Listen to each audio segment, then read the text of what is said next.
Dental treatment, दांत का इलाज जो होता है, नॉर्मली जब हम लोग एक पेशेंट फिजिशियन के पास जाता है, फिजिशियन दवाई लिख के उनका इलाज करते हैं, ठीक है। और जब वो सर्जन के पास जाते हैं, कोई छोटा मोटा ऑपरेशन होना हो, तो उन्हें एनेस्थीसिया देके ये प्रोसीजर किया जाता है। ये सिर्फ एक डेंटिस्ट्री एक ब्रांच है जिसपे पेशेंट जब आते हैं, उनका डायरेक्ट सिर्फ सुई लगा के इंजेक्शन होता है। माने जो एरिया में उनको प्रॉब्लम है वहां पे सुई लगा के उसे सूंघ करके हम लोग ट्रीटमेंट प्रोसीजर करते हैं। तो कई बार ये हो सकता है कि पेशेंट मुंह में इंजेक्शन देने की डर से ही वो डेंटिस्ट के पास जाने से बहुत हिचकिचाता है। नॉर्मली हम लोग जो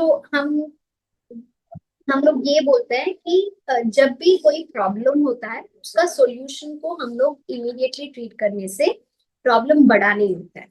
पर कई बार ऐसे होता है कि डर के वजह से पेशेंट इलाज के लिए नहीं जाते हैं। तो जो प्रॉब्लम छोटे फिलिंग से जाओ से सुझाव हो सकता है, वो फिलिंग नहीं, वो रूट कैनाल तक जाके वो एब्सेस फॉर्म करके जिसमें पस फॉर्मेशन हो जाता है, वो अगर उस स्टेज तक लेके जाएं तो डेफिनेटली पेन कंट्रोल या दर्द का कंट्रोल करना बहुत मुश्किल हो जाता है, जिसके लिए हमें मल्टीपल इंजेक्शन की आवश्यकता होती है। तो ये सोच के पेशेंट को डर होता है। तो जनरली हम लोग ये मानते हैं कि फर्स्ट टाइम जब कोई पेशेंट डेंटल विजिट के लिए आता है, उसको जितना कंफर्टेबल कर सके उतना कंफर्टेबल करना चाहिए और उनका पेन रिलीफ करना चाहिए। इसके वजह से पेशेंट के डर और एंजाइटी जो होता है उसको हम लोग कंट्रोल में ला सकते हैं। इसके लिए हम लोग को कई सारे मेजर्स होती हैं जो हम लोग यूज कर सकते हैं कि पेशेंट को एजुकेट करें कि क्या प्रोसीजर है, क्या प्रॉब्लम है, कैसे किया जा सकता है, ताकि पेशेंट मेंटली प्रिपेयर्ड रहे वो ट्रीटमेंट एक्सेप्ट करने के लिए। ये ना करने के वजह से उनका एंजाइटी और भी बढ़ जाता है। तो यही होता है मेन प्रॉब्लम। ये डेंटल एंजाइटी जो है, हम लोग जब पेशेंट से पहले बात करते हैं तभी बहुत से पेशेंट्स बता देते हैं कि मैडम ये हमारा पहला अपॉइंटमेंट है और हम पहले डेंटिस्ट के पास कभी गए नहीं है। तो जब ऐसा कुछ आप सुनते हैं तो हम लोग को एडिशनल केयर लेना पड़ता है, जिसमें होता है फार्माकोलॉजिकल और non pharmacological measures. Non pharmacological माने उसमें क्या होता है, हम लोग पेशेंट को पहले काउंसिल करते हैं कि क्या ट्रीटमेंट होने वाला है और उनको क्या एक्सपेक्ट करना है ट्रीटमेंट में।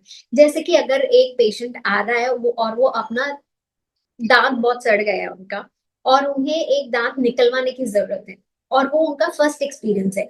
अगर हम लोग फर्स्ट एक्सपीरियंस को बहुत बुरा कर देंगे तो वो नेक्स्ट टाइम डेंटिस्ट के पास जाने से बहुत हिचकिचाएंगे।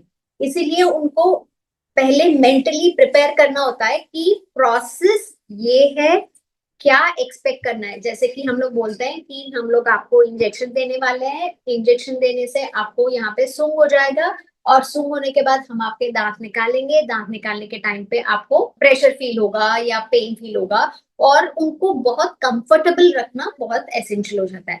तो कोई भी अगर चीज, जैसे कि हम लोग एक बार सुई लगा दिए, दूसरे बार सुई लगाने से भी पेशेंट एंशियस हो सकता है। ओ मेरा ये नम नहीं हुआ अभी, तो एडिशनल लगेगा, तो इससे ज्यादा और मुझे ये द सेकेंड इंजेक्शन और भी पेनफुल लगेगा। और अगर ये काम नहीं किया होगा तो दांत निकालने में दिक्कत होगी।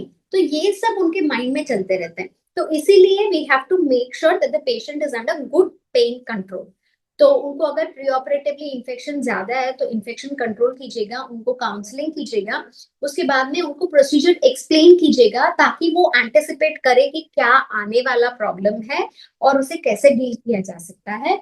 उसके बाद में अगर वो घर पे बहुत एंशियस है ये प्रोसेस को लेके, तो make sure that you can put him on some kind of anxiolytic दवाई होता है, जैसे कि एंग्जियोलाइटिक्स होते हैं जो हम लोग नाइट में देते हैं एक दिन पहले, ट्रीटमेंट से पहले, ताकि वो रिलैक्स्ड कंपोज अच्छी तरह सो जाए और उसके बाद में वो ट्रीटमेंट के लिए रिपोर्ट करे। और जब ट्रीटमेंट चल रहा होता है उन्हें कोई सरप्राइजेस नहीं होनी चाहिए। जैसे कि दांत नहीं निकला, दांत टूट गया और मैंने पेशेंट को कुछ बताया और मैं कुछ और करने वाली हूँ, ऐसे डिस्क्रिपेंसी आने से उनका कॉन्फिडेंस लेवल कम होते ही उनका एंजाइटी ज्यादा बढ़ते रहता है। तो इसे हम लोग को डील करना पड़ता है। कभी कभार ये भी हो जाता है कि एक पेशेंट को मल्टीपल दांत, 2-3 दांत निकालने होते हैं जिसकी वजह से उनको इन्फेक्शन हो रहा है और उनको पेन हो रहा है। उसके समय हम कॉन्शियस सेडेशन, सेडेशन वो होता है जो हम लोग डेंटल चेयर पे पेशेंट को एनेस्थीसिया, जो एनेस्थेटिस्ट आके एनेस्थीसिया दे के उनको सुलाते हैं, उसके बाद में डेंटल ट्रीटमेंट किया जाता है। इसको स्लीप डेंटिस्ट्री भी बोलते हैं और इसको बोलते हैं डेंटिस्ट्री अंडर कॉन्शियस सेडेशन, जो एक क्वालिफाइड एनेस्थेटिस्ट आके एनेस्थीसिया देने के बाद ये प्रोसीजर किया जाता है। तो ये सब मेजर्स हैं जिसके हेल्प से हम लोग पेशेंट की ये एंजाइटी को जो है हम उनको काबू में कर सकते हैं। ये एक सिंपल एग्जांपल है, जैसे कि हम लोग साइकिल चलाने सीखे, तो साइकिल से गिरना तो हर एक को होता है। जब पहला कोई साइकिल सीखता है वो हमेशा गिरता है, उसके बाद में ही उसको साइकिल चलाना आता है। ठीक है, अगर गिरने के डर से हम लोग साइकिल चलाना छोड़ दे तो लॉस तो हमारा हुआ। इसी तरह अगर हम लोग पेन के डर से या एंजाइटी की वजह से अगर डेंटिस्ट के पास ना जाएं तो डेंटल हेल्थ ही खराब हो जाता है। जैसे कि दांत लूज हो जाता है, दांत सड़ जाते हैं, उसके बाद में उनको दांत निकालने के स्टेज तक पहुंच जाते हैं। उसके बाद में दांत निकालने से वो सोल्यूशन तो नहीं होगा। हम लोग कई बार ऐसे देखते हैं कि हम लोग 30 ईयर्स 35 ईयर्स में अच्छे अच्छे मोलर टीथ जो होते हैं, जो बहुत सड़ गए होते हैं, उन्हें निकालना पड़ता है। 35 ईयर्स में अगर दांत निकाल देंगे तो 60 ईयर्स तक खाएंगे क्या?